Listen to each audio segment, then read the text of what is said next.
All right, I guess this is take two since my others stopped. So one thing I forgot to go through is the actual hardware. So this is called hardware, being these screws and nuts, or bolts and nuts. And you probably also have a little bin. The idea with the bin is if you have small pieces, it's easy to lose them. So there's my bin, and I can put them in.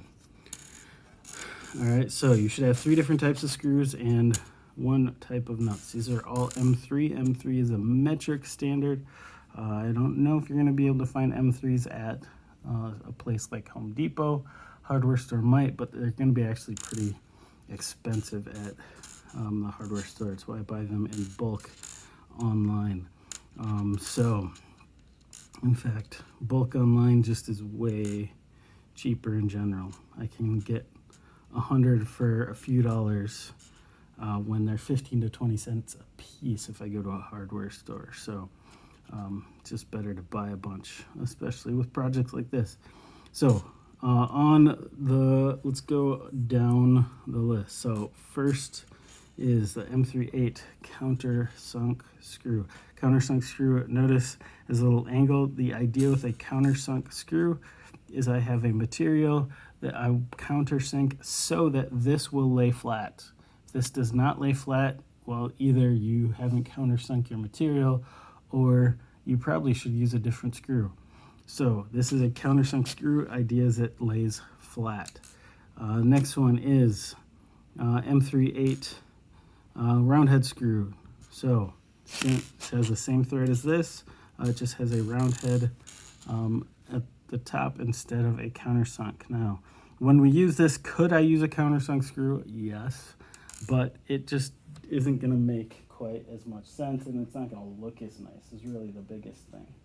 And so, in fact, I guess this isn't going to slide right in, but when I get this down, the idea is, well, this I know is going to stick out, so having that round head isn't such a big deal, whereas this, like, this won't go all the way in, and so it's gonna look kind of funny. So if it's not countersunk, like this isn't, so this is actually where we're gonna use those, then I don't want to use a countersunk screw if it is not actually countersunk. And then this one is also countersunk, but this is a little bit longer. So that last number is actually the length.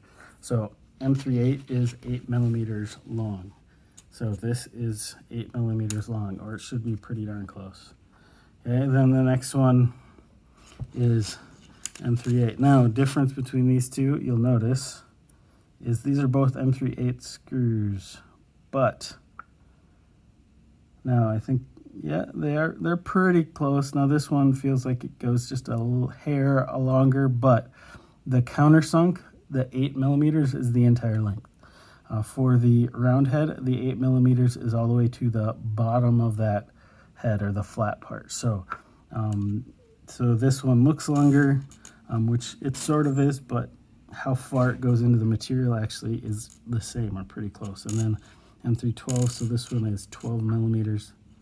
So that should go in 12 millimeters. And then M3 nut, so this will work with all 3. Now we won't actually need it with the round head for what we're doing, but there's our M3 nut, and you should have 22 of those. So 29 countersunk M3/8s, and then 3 round head M3/8s, and then 5 countersunk M312. And I think the original BOM, or Bill of Materials, which that stands for, and usually a bill of materials also has costs, so technically this isn't actually a BOM, but has 3 of these and actually has 2 more of those. But there are 2 spots where I felt like having the longer one is helpful. So in general, you're going to use the shorter ones unless you absolutely need the longer ones. So that's why you have a whole bunch of shorter ones. Use the shorter ones unless it tells you specifically, or you just know it's not going to work. You may have a few extras, but that should be just enough. I don't know if all of them I put extras in, but Most of them, you probably have one or two extras on the different sizes. So don't lose them. If you are going to pour them out, well, pour them in your little bin so you don't lose them.